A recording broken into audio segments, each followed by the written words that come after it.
Donald Trump's first 4 years in office, right? Love him or hate him, were 4 rather successful years of economic growth. Low unemployment, steady growth, low inflation, pretty much every economic indicator in the green. We're already in the red in many of the economic indicators that never even blinked yellow under his first administration. And I personally don't think it's a coincidence that you're getting these red indicators at a time when Donald Trump is having an entirely different experience of being president, where there is no Mnuchin to tell him, hey, maybe let's cool it off on the tariffs. The one more thing I would add here is you said, maybe Trump's presidency is a kind of right-wing abundance, right? And I think it's a worthy question, right? Is Donald Trump just doing his own version of abundance, and we should, even if we disagree with his process ideologically, sort of root for the outcomes that are likely under it? Here's why I don't think so. Let's say that you, or just someone as a conservative, shares our view that they want housing to be abundant. I think what they should really root for is to reduce the tax for building and make it easier to add housing units cheaply. Well, houses are made out of materials. 2 of the most important materials in home building are soft lumber and drywall. Soft lumber we import from Canada. Drywall, one of the key ingredients, we import from Mexico. One of the first things that's going to happen if you raise a 25% tariff on lumber from Canada and drywall from Mexico is that the cost of housing is going to go straight up. And this isn't my personal opinion. This was a March 7th memo sent by the National Association of Home Builders, essentially in a kind of controlled panic, saying, please don't do a tariff policy like this. You're going to screw over home builders, even though, ironically, you, Donald Trump, were elected by Biden to Trump voters who were mad about the price of housing.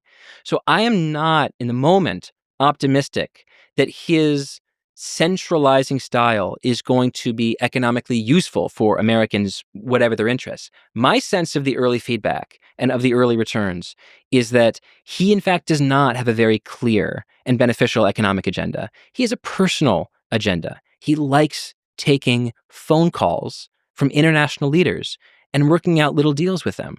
I don't think that's in the larger interest of economic growth. And certainly I don't think it's in the specific interest of reducing housing prices.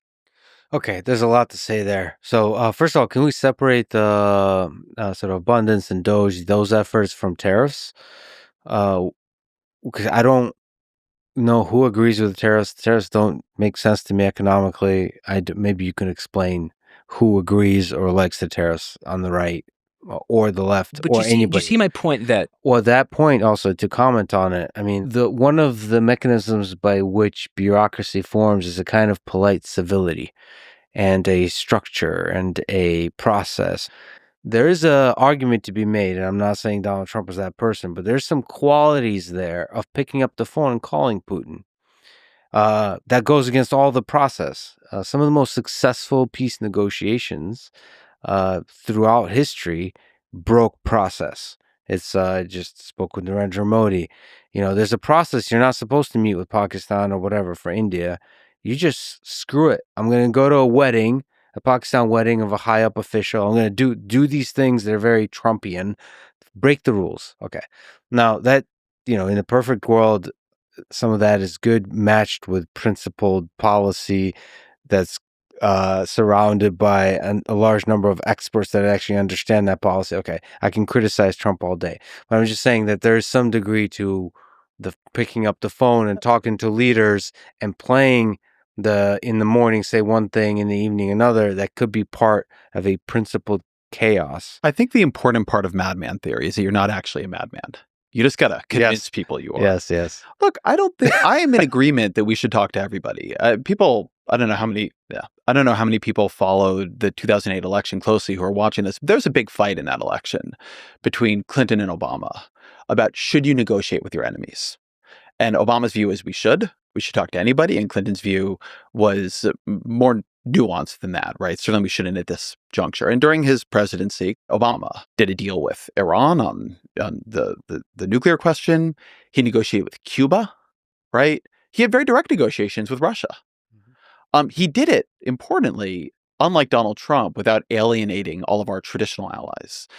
One of the things that I think is important to say about Trump is that the difference between Trump and, say, Biden, or Trump and Obama, is not that Trump will negotiate with Putin and Obama wouldn't. It's that Trump is realigning our alliances.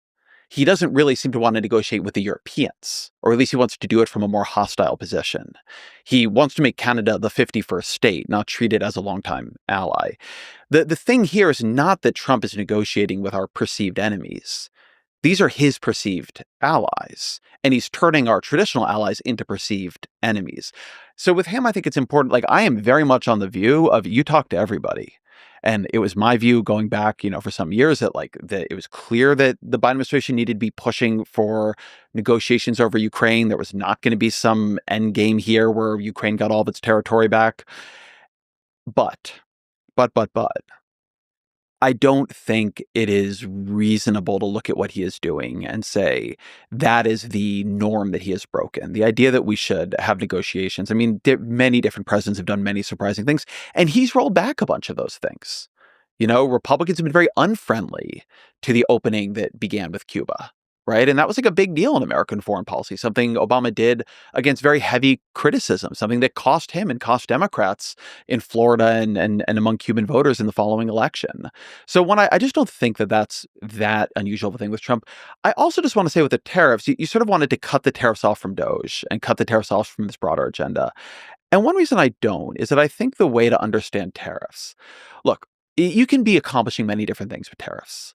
One thing, which was a theory that you heard from some people around Trump and sort of fit what he said on the campaign trail, which was Trump's position on the campaign trail, was that he was going to lay down 10 to 20% tariffs on all imported goods and 65% tariffs on imported goods from China.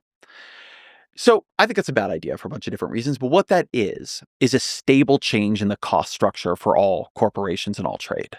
And then different players can make different investment decisions in the long term based on this new cost structure.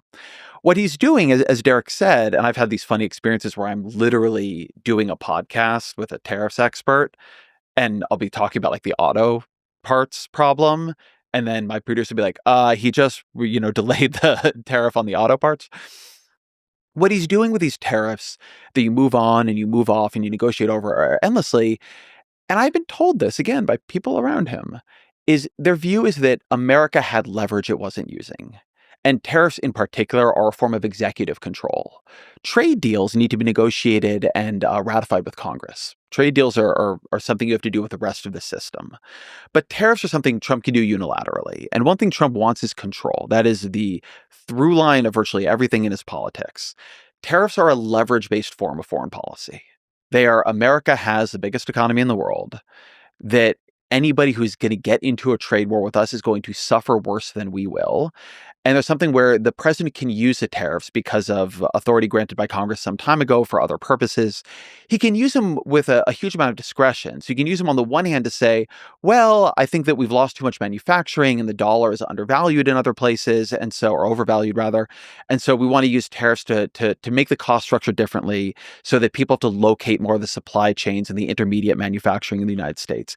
But you can also use a tariff to say Colombia has to take the people we're deporting, and they have to take them in chains.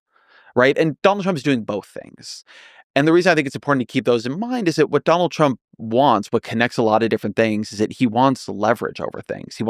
I think it connects to Eric Adams. And you were sitting here talking in New York City. Eric Adams is a Democratic mayor, right? Donald Trump is no truck with Eric Adams, right? He did not support Eric Adams. Eric Adams is not his natural ally. But what he had over Eric Adams, he realized was a leverage.